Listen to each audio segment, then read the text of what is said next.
My name is Natalie Gray, and I'm 32 years old. For as long as I can remember, my family has celebrated my brother Joseph's birthdays with extravagant parties while somehow forgetting mine. Year after year, I accepted this invisible status, silently building my career and saving every penny. This year, when they forgot my birthday again, I stayed quiet. They had no idea about my bonus or what I was planning. Before I continue my story, I'd love to know where you're watching from. Please hit that like button and subscribe if you want to hear how I finally claimed my worth. Growing up in our pristine colonial home in suburban Boston, I learned early that some family members shine brighter than others. My parents, Thomas and Eleanor Gray, always made sure we had everything we needed materially. Dad worked as a corporate attorney, while Mom managed several high-end boutiques in the city. From the outside, we appeared to be the perfect American family: successful parents, 2 healthy children, and a golden retriever named Cooper. But within our household walls, a different reality existed. The pattern began subtly when Joseph and I were young.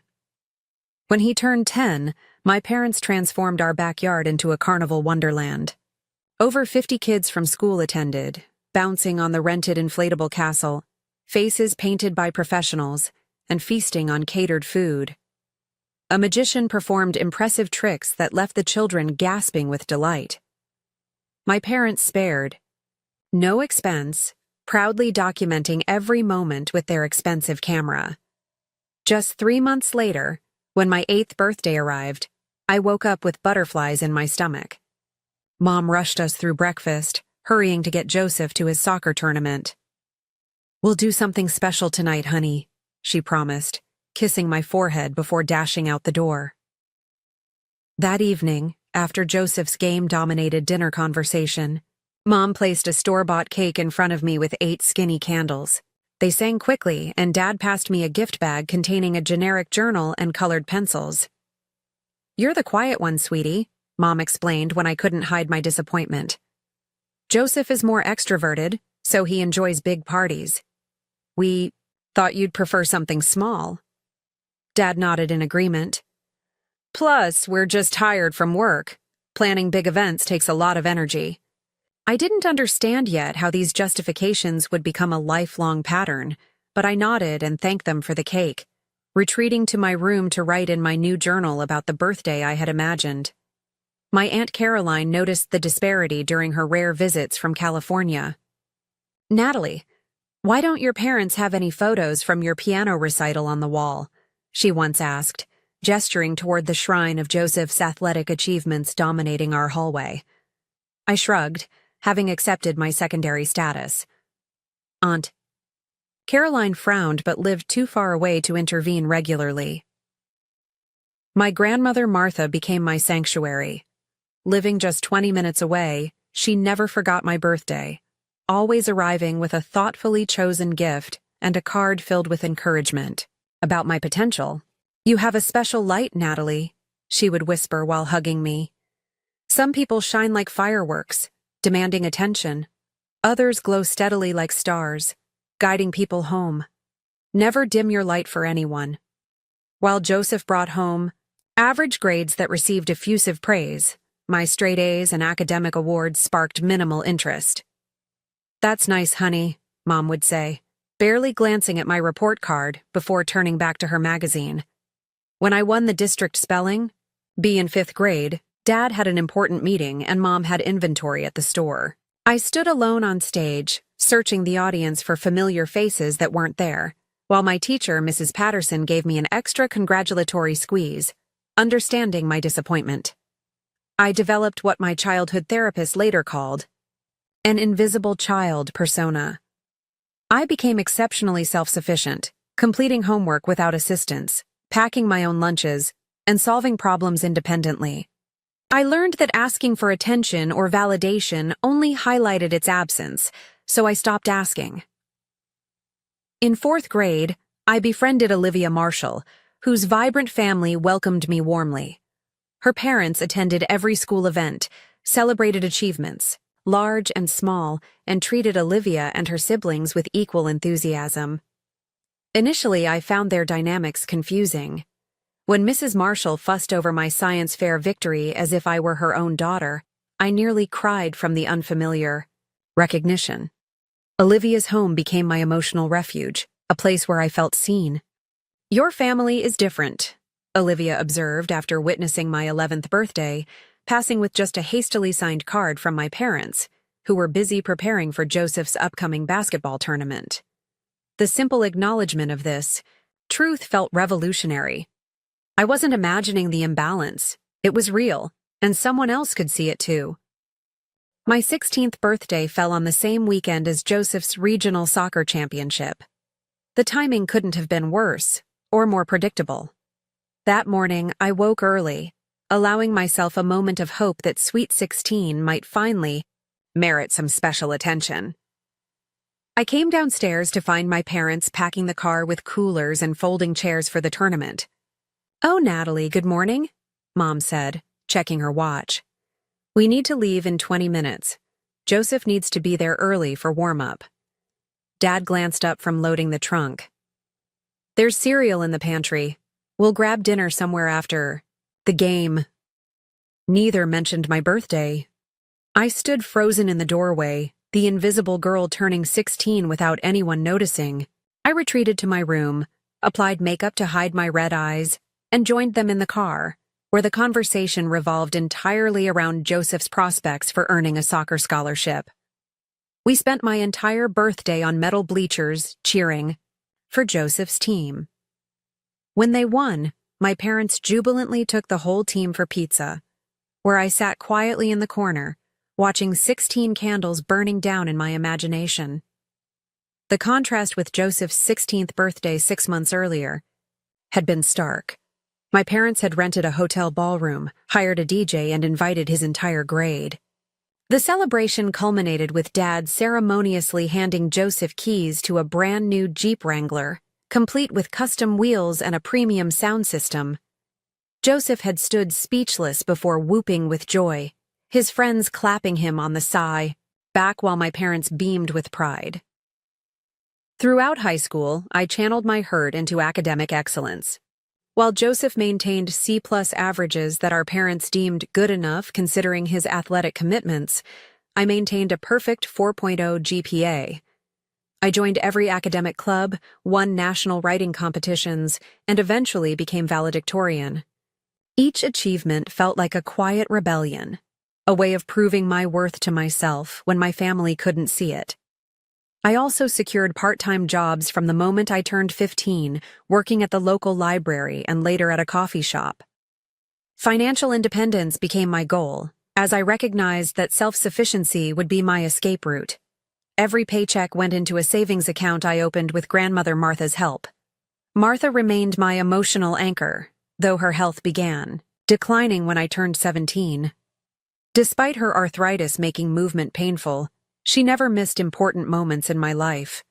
She attended debate championships and award ceremonies, her proud smile filling the parental void. When she couldn't drive, she took cabs or arranged rides with neighbors, determined to support me. "Your parents love you," she would insist during our private conversations in her small apartment filled with books and family photos. "They just don't understand you the way they understand Joseph. Some people can only see what's familiar to them." I wasn't convinced about their love, but I valued Martha's perspective. She helped me frame my family experience as a mismatch rather than rejection, which preserved my ability to function in their presence. When my college acceptance letter from Northwestern arrived with a substantial merit scholarship, I sprinted to Martha's apartment first. She cried happy tears, declaring it was exactly what I deserved. Later that evening, I showed my parents over dinner. "Northwestern? That's in Chicago, right?" Dad asked, frowning slightly. "That's pretty far away." Mom skimmed the letter. "A scholarship is helpful. College is so expensive these days." Neither congratulated me directly. The conversation quickly shifted to Joseph's upcoming campus visit to State University, where he'd received a partial athletic scholarship. My parents spent 30 minutes discussing which hotel they should book for the visit and whether they should take him shopping for dorm supplies while there. My acceptance packet sat unopened on the counter for weeks, eventually disappearing into a drawer. By contrast, when Joseph's acceptance arrived, my parents immediately framed it for display. In our living room, my college roommate Melissa Chen was the first person to openly express outrage at my family's treatment. After witnessing a phone call where my parents briefly acknowledged my Dean's List achievement before spending 20 minutes discussing Joseph's fraternity initiation, she confronted me. "Natalie, that's not normal. You know that, right?" Her directness startled me. My parents can be annoying and overbearing, but they'd never ignore my accomplishments while celebrating my brothers. Her words cracked something open inside me. For years, I'd normalized my family's behavior, accepting my invisible status as somehow deserved. Melissa's perspective offered a jarring new lens. Perhaps the problem wasn't my worthiness, but their inability to see beyond their golden child. "Have you ever talked to them about how this makes you feel?" she pressed. I shook my head, the thought terrifying. What would I even say? "Why don't you love me as much as Joseph?" Melissa squeezed my hand. "Maybe start with something specific, like your birthday." But the thought of confrontation paralyzed me. Instead, I threw myself into college life, building connections with professors who valued my intelligence and friends who celebrated my existence. For the first time, I began creating a world where I mattered centrally, not peripherally. After graduating summa cum laude with a double major in marketing and psychology, I landed an entry-level position at TechVision, a rapidly growing technology company in Boston. My graduation ceremony offered another stark contrast in family dynamics. While my parents attended, they arrived late, missed the honors recognition, and left immediately after to prepare for Joseph's graduation the following weekend. Joseph graduated with a respectable but unremarkable 3.1 GPA in business administration. My parents gifted him a fully paid trip to Europe as a graduation present, proudly showing me the itinerary when I visited home. My graduation gift had been a generic card with a $100 check inside. Rather than dwelling on the disparity, I channeled my energy into building my career. I arrived at work an hour early each morning, volunteered for challenging projects, and stayed late to ensure flawless execution. My drive wasn't solely about professional ambition. It stemmed from a lifelong need to prove my worth. Within 18 months, I received my first promotion to marketing specialist. By my 25th birthday, I became the youngest team lead in company history. Each promotion validated what my family couldn't see, that I was exceptional, valuable, and worthy of recognition. The pattern of forgotten birthdays continued throughout my 20s. Each year, I would receive a last-minute text message or hastily purchased gift card, while Joseph's birthdays warranted family gatherings, expensive presents, and social media tributes. His 30th birthday exemplified this imbalance. My parents organized a week-long celebration in Hawaii for Joseph's 30th, inviting extended family and close friends. They rented a beachfront property, arranged private tours, and hosted a luau complete with professional photographers. My mother called me weekly with planning updates, never noticing the painful irony of involving me in elaborate preparations while my own birthdays passed with minimal acknowledgement. "You'll join us in Hawaii, right?" Mom had asked, as if this was a generous inclusion rather than another reminder of the disparity. I declined, citing work commitments.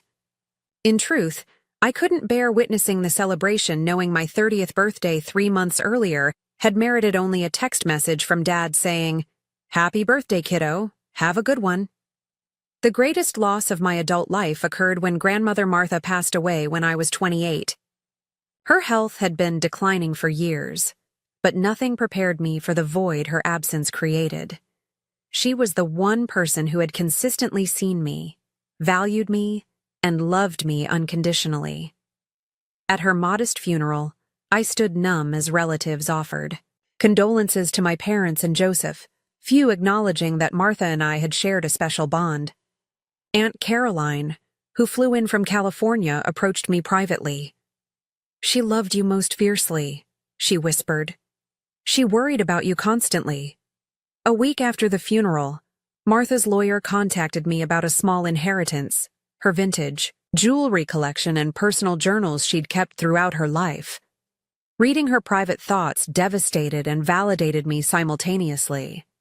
Martha had documented the pattern of favoritism she observed, expressing concern about its impact on my development while noting her admiration for my resilience. "Watched T&E fuss over Jay's baseball trophy for 20 minutes today without asking N about her perfect report card," one entry read.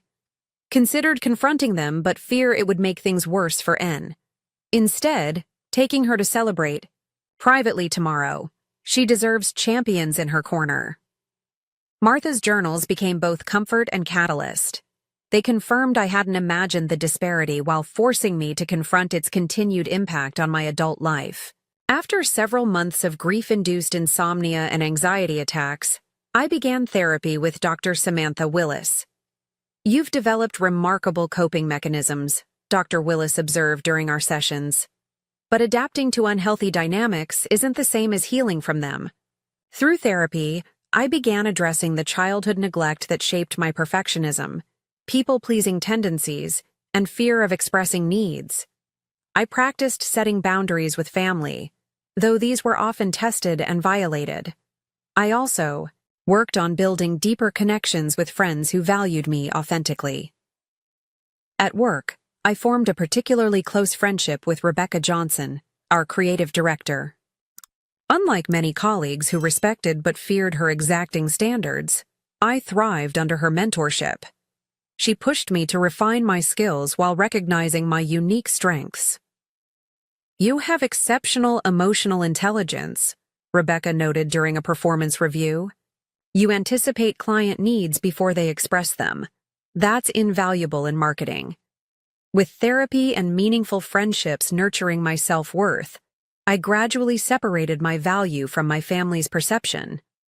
Though birthday disappointments and overlooked achievements still stung, they no longer threatened my fundamental sense of self. I was building a life where I mattered, regardless of whether my family could see it. The trajectory of my professional and personal life changed dramatically during my 4th year at TechVision. Our company needed to rebrand its flagship product suite to compete with an aggressive new market entrant. Despite being junior to several colleagues, I proposed a comprehensive marketing strategy that resonated with our executive team. "This approach reflects a deep understanding of our users' emotional journey," our CEO Victoria Bennett commented after my presentation. "It's exactly the direction we need." I was appointed project lead, a position that both terrified and exhilarated me. For 6 months, I worked tirelessly, coordinating with design teams, managing timelines, and communicating with stakeholders. The pressure was immense, but for once, the perfectionism born from childhood neglect served me well. I anticipated problems before they emerged and developed creative solutions that kept the project on track. When we launched the rebranded product line, industry response exceeded all projections. Technology publications praised the intuitive design and emotional resonance of our campaign. New customer acquisition increased by 70% within the first quarter, and our stock price reflected the market's confidence in our strategy. During the company-wide celebration, CEO Victoria pulled me aside. "This success is largely due to your vision and execution," she said, handing me a glass of champagne. "The board has taken notice." 2 weeks later, I was promoted to Director of Brand Strategy with a substantial salary increase and an unexpected year-end bonus of $70,000. The executive notification arrived in my private email, marked confidential with instructions about tax implications. I sat alone in my apartment that evening, staring at the bonus notification with tears streaming down my face.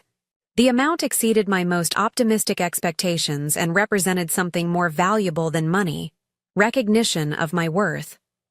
When I called my parents to share news of my promotion, their response followed the familiar pattern of mild interest. quickly redirected to Joseph. "That sounds nice, honey," Mom said after my brief explanation of my new role. "Did Joseph tell you about his new business venture? He's opening a fitness center downtown. Your father and I are helping with the initial investment." Dad chimed in enthusiastically. "It's a tremendous opportunity. The location is premium, and with Joseph's connections from his college sports days, he's sure to attract a solid client base." I listened to them expound on Joseph's entrepreneurial potential for 20 minutes without asking a single follow-up question about my career achievement. My news, as always, was a brief detour from the main family narrative centered on Joseph. Later that week, during our regular phone catch-up, Joseph mentioned casually, "Mom and Dad transferred $40,000 to help me secure the gym space. They're so supportive."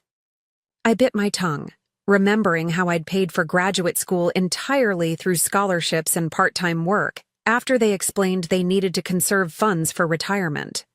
Their financial support of Joseph wasn't surprising, but the amount still stunned me. As my 32nd birthday approached in early spring, I made a deliberate decision to remain silent about it. Previous attempts to hint at birthday acknowledgement had only yielded last-minute obligatory gestures that made the oversight more painful than if they had forgotten entirely. This year, I would expect nothing and spare myself the disappointment. Dewey? Weekend before my birthday, Rebecca invited me to join her at her coastal Maine cottage. "I need help choosing paint colors for the guest room," she explained. "Plus, we both need ocean air." During our drive along the picturesque coastline, Rebecca pointed out an elegant Cape Cod-style house with a "for sale" sign posted near the road. "That place has been on the market for months," she mentioned. "Apparently, the owners relocated overseas for work and are motivated to sell." On impulse, I asked to stop. As we walked the property, peering through windows at hardwood floors and ocean views, something shifted inside me. The house needed updates but had excellent bones and a private path to a small beach cove. For the first time, I could envision a space that was entirely mine, removed from family dynamics and workplace pressures. "I'm going to call the realtor," I announced, surprising both Rebecca and myself. The asking price had already been reduced significantly, and with my bonus and savings, I could make a substantial down payment. After a thorough inspection revealed no major issues, I submitted an offer 10% below asking price, which the sellers accepted within hours. The mortgage approval process moved swiftly given my excellent credit score and stable employment. As I signed closing documents exactly 1 week after my forgotten birthday, I experienced an unfamiliar sense of power. I owned something significant that my family knew nothing about.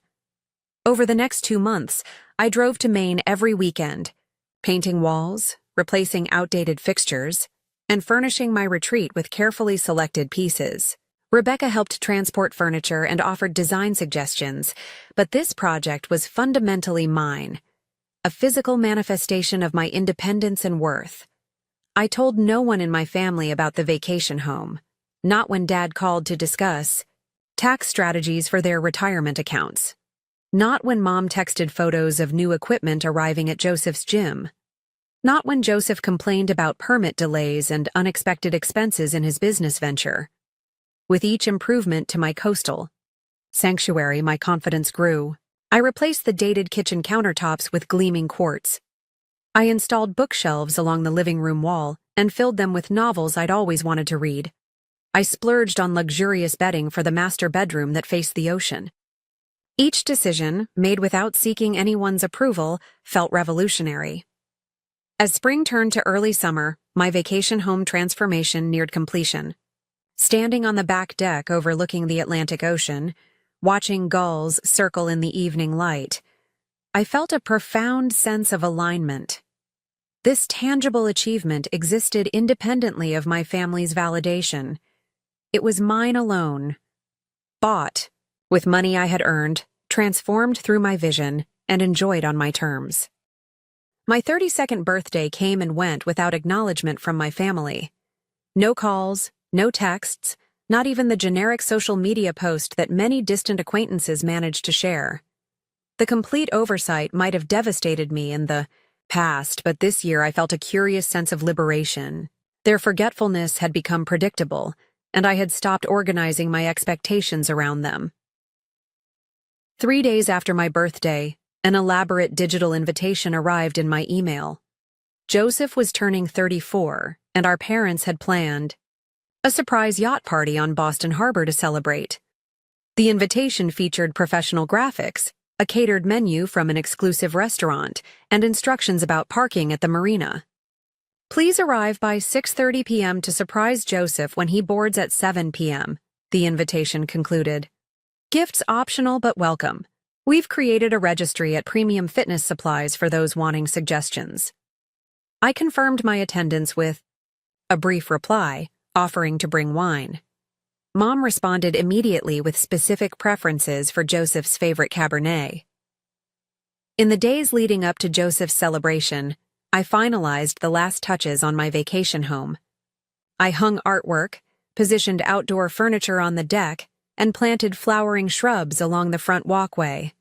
The transformation was complete, from dated property to personally meaningful sanctuary. On the morning of Joseph's party, I made a spontaneous decision. I would finally share my achievement, not through awkward family conversation where it might be minimized, but on my own terms through social media. I spent 2 hours taking perfect photos of each room, capturing ocean views from windows, and creating a video tour that showcased the property's features. I wrote and rewrote my post several times, finally settling on wording that felt authentic, without being confrontational. Excited to finally share my secret project of the past few months, I purchased this coastal Maine vacation home and have been renovating it weekends. Thankful for my career that made this possible, and looking forward to sunrise coffee on this deck for years to come. First-time homeowner. Coastal living. Dream come true, I scheduled the post for 7:15 p.m., exactly when Joseph's surprise party would be in full swing. Then I dressed carefully for the evening in a navy blue cocktail dress, applied subtle makeup, and drove to the marina, arriving precisely at 6:30 p.m. The yacht was elaborately decorated with string lights, floral arrangements, and congratulatory banners. About 40 guests mingled on deck, mostly Joseph's friends and business associates, plus a few family members. My parents bustled around, checking details with the caterers and bartenders, completely in their element as hosts. "Natalie, you're here," Mom acknowledged briefly. "The wine can go at the bar station. Joseph just texted that he's running late, but he should arrive by 7:15. At 7:10, a commotion near the gangway indicated Joseph's arrival. Everyone gathered to shout, "Surprise!" as he boarded, appearing appropriately shocked and delighted. My parents hugged him effusively, champagne was distributed, and Dad made a tearful toast about how proud they were of their son's accomplishments and character. At precisely 7:15, I felt my phone begin vibrating continuously in my clutch bag. As congratulatory notifications flooded in from friends and colleagues responding to my vacation home post, I excused myself to a quiet corner of the deck. My post was garnering attention far beyond my expectations. Friends from college, colleagues from work, and even casual acquaintances were commenting with enthusiasm and support. "This is incredible, Natalie. So happy for you. What a gorgeous place. You deserve this success. That view is to die for. When can I visit?" As I scrolled through responses, my cousin Stephanie approached, phone in hand. "Natalie, is this real? You bought a house in Maine? It's stunning." Her voice carried across the deck, catching the attention of nearby guests. Several people gathered around as Stephanie showed them photos from my post. Their exclamations drew more attention, creating a ripple effect through the party. Within minutes, my phone rang. My mother calling despite standing 30 feet away across the deck. I let it go to voicemail. She called again immediately. Again I declined. Then text messages began appearing. "What is this house everyone is talking about? When did this happen? Why would you post this during Joseph's party? Call me immediately." I tucked my phone away and maintained polite conversation with guests who approached with questions about my vacation home. I answered truthfully, but without elaboration, redirecting conversation back to Joseph's celebration when possible. 20 minutes later, Joseph himself appeared at my elbow, his expression a mixture of confusion and irritation. "Mom and Dad are freaking out about some house you bought? What's going on?" "I purchased a vacation home in Maine," I replied calmly. "I've been renovating it for the past 2 months." "And you posted about it tonight? During my party?" His tone carried the familiar entitled indignation I'd heard throughout our childhood, when anything threatened to shift attention from him. "I completed the renovations yesterday and wanted to share my achievement," I said simply. "Your party looks wonderful. The caterers did an amazing job with the seafood display." Joseph stared at me, unused to this calm assertion rather than my usual acquiescence. Before he could respond, Dad approached, his face flushed with anger, partially masked for the public setting. "Natalie, we need to speak privately," he insisted, gesturing toward the yacht's interior cabin. "I'm enjoying the party right now," I declined smoothly. "We can talk another time." Mom joined him, her voice tight. "How could you do this tonight? You've completely taken over Joseph's special evening. Everyone is talking about your house instead of celebrating him." The irony of her distress over divided attention was not lost on me. For a moment, I considered apologizing to keep peace, falling back into my lifelong pattern. Instead, I replied quietly, "I'm sorry you feel that way. It wasn't my intention to disrupt anything. I'm simply sharing good news from my life." "You could have done that any other day," Mom insisted. "Yes," I agreed, meeting her gaze steadily. "There are 364 other days, including my birthday last week." Her expression faltered briefly before hardening again. "That's what this is about? Some petty revenge because we were busy and missed your birthday?" "No," I replied truthfully. "This is about me celebrating my achievement on my own terms." Throughout the remainder of the evening, my phone continued buzzing with notifications.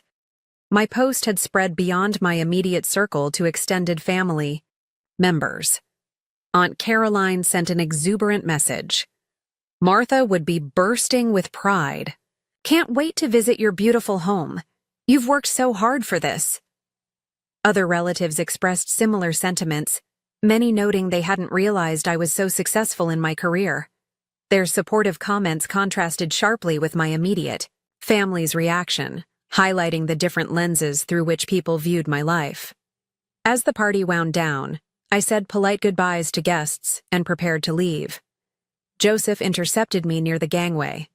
"You always need to make everything about you," he said bitterly. "Even when it's supposed to be my celebration." The familiar accusation, so backward from our family's reality, might once have silenced me. Instead, I responded with calm clarity. "Joseph, in 32 years, I've never had a party like this. I've never had my achievements announced in a family toast. I purchased a home with money I earned through hard work, and I'm proud of that. Your celebration is beautiful, and I've participated respectfully all evening.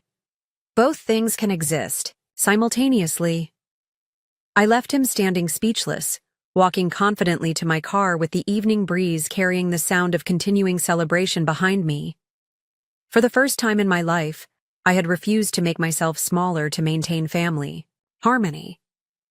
The sensation was terrifying and exhilarating in equal measure. The 24 hours following Joseph's party brought an unprecedented flurry of communication from my family. Multiple missed calls accumulated while I slept peacefully, my phone silenced. By morning, voicemails demanded explanations about the vacation home, my finances, and the timing of my announcement. I prepared coffee and sat on my apartment balcony, mentally rehearsing responses with Dr. Willis's guidance echoing in my mind. "You don't owe detailed explanations about your life choices to people who haven't shown interest in your life." When I finally returned Mom's call, her voice crackled with barely contained frustration. "We deserve to know about major life decisions, Natalie. How could you purchase property without consulting us? Where did you even get that kind of money? I received a substantial bonus for my work on the company rebranding project, I explained calmly. Combined with my savings, it was enough for a down payment on a property that needed updating. A bonus? How much? She pressed. That's private financial information, I replied, surprised by my own boundary. Just as I don't ask about your financial decisions. That's different. We're your parents. Yes, you are. And I'm an adult managing my own finances successfully. I paused before adding, I've been director of brand strategy for almost 6 months now. The promotion came with significant compensation changes. The silence on her end spoke volumes. She hadn't registered or remembered my career advancement. After a moment, she redirected. Your timing was incredibly insensitive. Joseph's party was completely overshadowed by your announcement. I understand. You feel that way, I acknowledged without apologizing. Just as my birthdays have been overshadowed by Joseph's events throughout my life. Is that what this is about? Birthdays? Her dismissive tone triggered a lifetime of minimized feelings. It's about a pattern, I said quietly. My 32nd birthday passed last week without acknowledgement from any of you. Not a call, not a text, not even a social media comment. 3 days later, I received an elaborate invitation to Joseph's celebration with specific instructions about arrival times and gift preferences.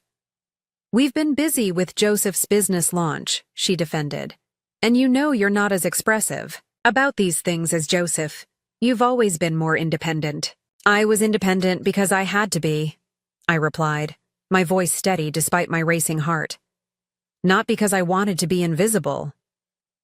Dad called next, his approach more directly confrontational. Your mother is very upset. What were you thinking? Natalie? Making a scene at Joseph's party? I didn't make a scene, Dad. I shared personal news on my social media. The fact that people found it interesting isn't something I could control. You deliberately timed it during his party, he accused. For the first time, I didn't deflect or accommodate. Yes, I did. After 32 years of watching Joseph receive celebratory attention while my accomplishments go unnoticed, I chose to share my news on my own terms. That's ridiculous, he sputtered. We've always supported both of you equally. The absurdity of his statement liberated me from concern about his reaction. Dad, can you name the last achievement of mine that you celebrated? My promotion? My industry award? My graduate degree? His lengthy silence confirmed what I already knew. He couldn't recall acknowledging any of these milestones. We've always been proud of you, he finally offered weakly. Pride without expression or acknowledgement feels remarkably like indifference, I responded. Joseph's text arrived that afternoon. Way to steal my thunder again. Always have to be the center of attention. Thanks for ruining my party. The accusation was so fundamentally contrary to our family dynamic that I actually laughed aloud before composing a response. Joseph, this is the first time in our lives I've done anything that diverted attention. From you. I'm sorry it feels uncomfortable, but your reaction speaks volumes. He didn't reply, but I could imagine his indignation. Joseph had never needed to compete for our parents' attention or validation. Having it divided, even momentarily, was an unfamiliar experience for him. The tension with my immediate family contrasted sharply with the warm responses from extended relatives. Aunt Caroline called from California, her voice brimming with enthusiasm.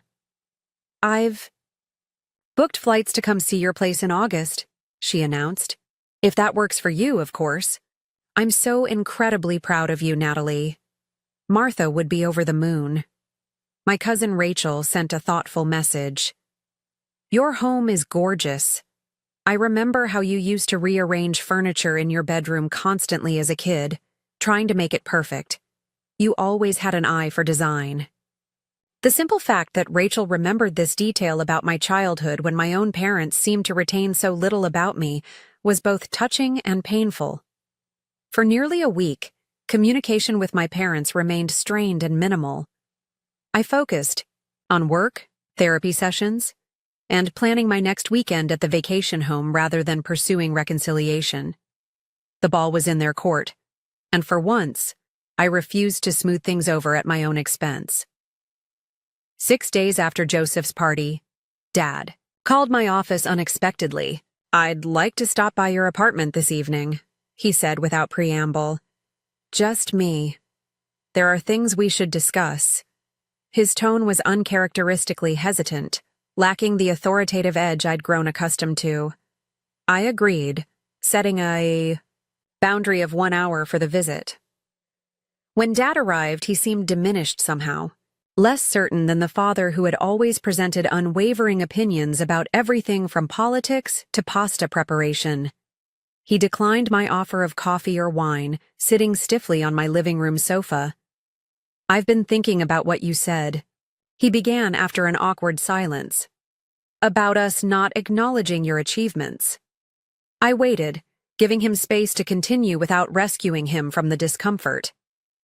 "Your mother and I discussed it, and we realized there might be some truth to it." He stared at his clasped hands. "Not intentionally, of course. We never meant to make you feel less important than Joseph.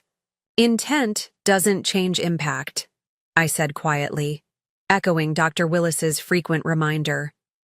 He nodded slowly. "I suppose not." Another lengthy pause followed before he continued. "Joseph said something similar, actually. After he calmed down, he mentioned that you've never had a surprise party or big celebration like he's had." The acknowledgement that even Joseph recognized the disparity surprised me. I'd always assumed he was as oblivious to his favored status as my parents were to my neglected one. "Your mother is having a harder time seeing it," Dad admitted. "She keeps saying you're just different personalities with different needs. But I've been thinking about your birthdays specifically, and I can't remember the last time we did anything special for you." The conversation continued haltingly, with Dad oscillating between defensiveness and genuine reflection. He asked to see photos of my vacation home, showing what seemed like authentic interest in the renovation choices I'd made. As he prepared to leave, he paused at the door. "I can't promise things will change overnight," he said, "but I'd like to try to do better." It wasn't an explicit apology, but from my emotionally restrained father, it represented significant movement. Joseph texted the following day. "I shouldn't have reacted like I did at the party. Congrats on the house. It looks really nice." His message lacked depth, but acknowledged his overreaction, which was more than I'd expected. I responded simply thanking him and offering an open invitation to visit my coastal property someday. Mom remained the most resistant to examining family patterns. When she finally called, her approach combined superficial interest in my home with subtle digs about my sensitivity and attention-seeking behavior. I maintained firm boundaries, redirecting her attempts to minimize my experience without engaging in arguments. "I understand this is difficult to discuss," I told her. "I'm not asking for apologies or dramatic changes. I'm simply no longer pretending that the imbalance doesn't exist or that it hasn't affected me." After several tense exchanges over the following weeks, I extended an invitation that surprised even me. "I'm hosting a small housewarming at my vacation home next month. I'd like all of you to come if you're willing." The invitation represented both boundary and olive branch, welcoming them into my space on my terms. Their acceptance would require acknowledging my achievement, rather than diminishing it. Their behavior there would determine the nature of our relationship moving forward. Dad accepted immediately. Joseph followed a day later with a brief, "I'll be there." Mom hesitated longest, finally agreeing after what I imagined were lengthy discussions with Dad. As I prepared for their visit, arranging guest rooms and planning meals, I felt a curious blend of anxiety and empowerment. For the first time, I would welcome my family into a space that represented my success, my taste, and my independence. Whether they could truly see me there remained to be seen, but I was no longer waiting for their validation to recognize my own worth. The morning my family was scheduled to arrive at my vacation home dawned with perfect Maine summer weather. Sunshine sparkling on ocean waves visible from my kitchen window as I prepared breakfast. I moved through the rooms making final adjustments, fluffing pillows, arranging fresh flowers, and setting out guest towels with a care that reflected both pride and lingering anxiety. When their car pulled into the gravel driveway at noon, I stepped onto the front porch, watching them emerge and take in the property with varying expressions. Dad looked genuinely impressed. Joseph seemed surprised by the home's size and setting, while Mom maintained a carefully neutral expression, neither admiring nor critical. "The drive was longer than I expected," Mom commented by way of greeting. "The GPS took us on some very narrow roads. There's a more direct route I'll show you before you leave," I replied, refusing to let the subtle complaint set the tone. "Welcome to my home. I'd love to give you a tour." Leading them through the rooms I'd carefully renovated, I pointed out original features I'd preserved and updates I'd selected. Dad asked thoughtful questions about the restoration process. Joseph commented approvingly on the entertainment system. Mom remained largely silent until we reached the kitchen with its newly installed quartz countertops and stainless appliances. "This must have cost a fortune," she observed with an unmistakable edge of judgment. "It was a significant investment," I acknowledged calmly. "One that aligned with my financial planning and brings me joy every day." The subtle boundary seemed to register as she nodded without further comment. The back deck with its panoramic ocean view finally drew genuine appreciation from all of them. Even Mom couldn't maintain indifference before the spectacular coastline. "It's breathtaking," she admitted quietly. "This is why I fell in love with the property," I explained. No matter what was happening inside, this view promised perspective. The afternoon progressed with less tension than I'd anticipated. We walked the private path to the small beach cove, collected shells, and returned for drinks on the deck. The neutral territory seemed to allow for conversation that avoided old patterns. Joseph talked about his gym without my parents excessively praising every detail. I shared anecdotes about the renovation process without them changing the subject, to Joseph's endeavors. For dinner, I prepared a housewarming meal that showcased my developing culinary skills, another aspect of my life they knew little about. As we ate at the dining table overlooking the sunset-gilded water, something shifted subtly in our family dynamic. After dessert, Dad cleared his throat awkwardly.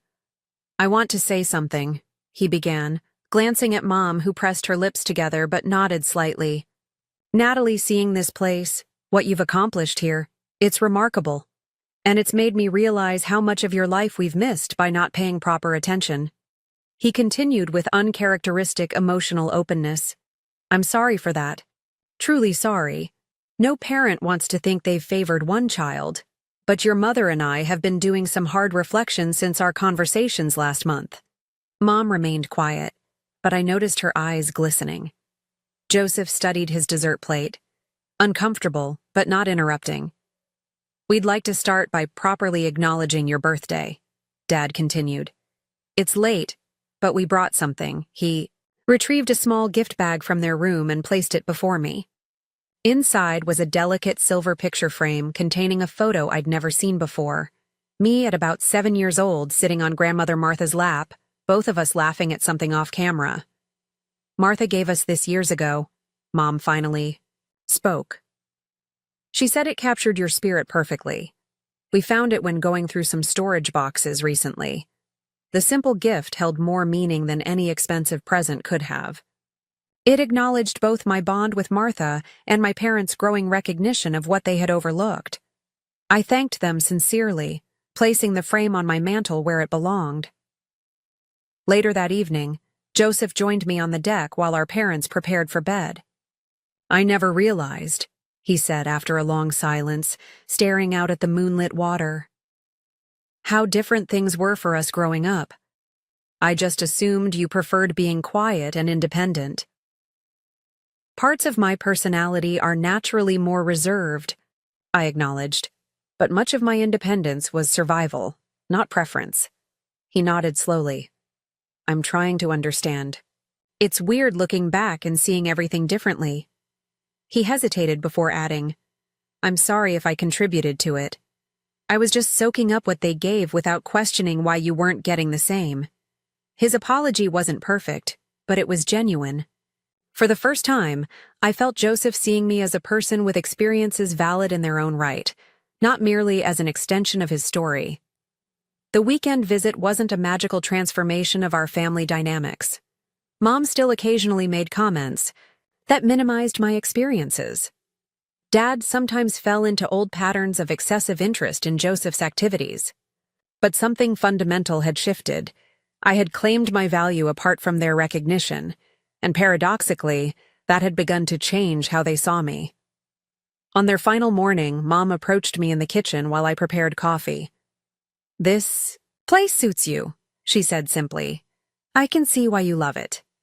Coming from her, this straightforward acknowledgement of my choice without criticism felt monumental. I thanked her, and we stood in comfortable silence watching early light play across the water. In the weeks following their visit, our communication patterns evolved gradually. Dad called regularly, showing interest in my work projects. Joseph occasionally texted about neutral topics without parental prompting. Mom remained the most resistant to change but made small efforts, sending an article about coastal gardening, asking about my weekend plans without comparing them to Joseph's activities. When my half-birthday approached in September, I received a surprising group text from all three of them. Planning ahead for your 33rd birthday next March. Please save the date. Details to follow. The simple acknowledgement represented progress, though I no longer measured my worth by their recognition. The deepest healing had come not from their changing behavior, but from my changing relationship with myself. In therapy with Dr. Willis, I explored the complex emotions surrounding this family evolution. Complete transformation rarely happens, she reminded me. What matters is whether the change creates enough safety and recognition for a relationship that adds to your life rather than diminishes it. I continued building my independent life centered on authentic connections. I mentored junior colleagues who, like my younger self, needed validation of their unique contributions. I volunteered with a community program supporting teenagers from homes where they felt unseen. Each opportunity to help others claim their value healed some part of my own childhood wounds. My vacation home became both sanctuary and symbol of my journey, a tangible reminder that I could create beauty and meaning independently. Some weekends, I hosted friends, filling the rooms with laughter and conversation. Other times I retreated there alone, watching storms roll across the Atlantic, finding peace in solitude that was chosen rather than imposed. The most profound lesson emerged gradually. True self-worth can't be granted by others or taken away by their inattention. While parental recognition matters deeply, especially to a child, adult healing comes from recognizing our own light, exactly as Grandmother Martha had tried to teach me years earlier. I no longer needed my family to acknowledge my birthdays, celebrate my achievements, or validate my choices to know my own value. Their growing ability to see me more clearly was welcome, but not essential to my wholeness. This quiet liberation allowed me to engage with them from a place of choice rather than need, transforming our relationship into something imperfect but increasingly authentic.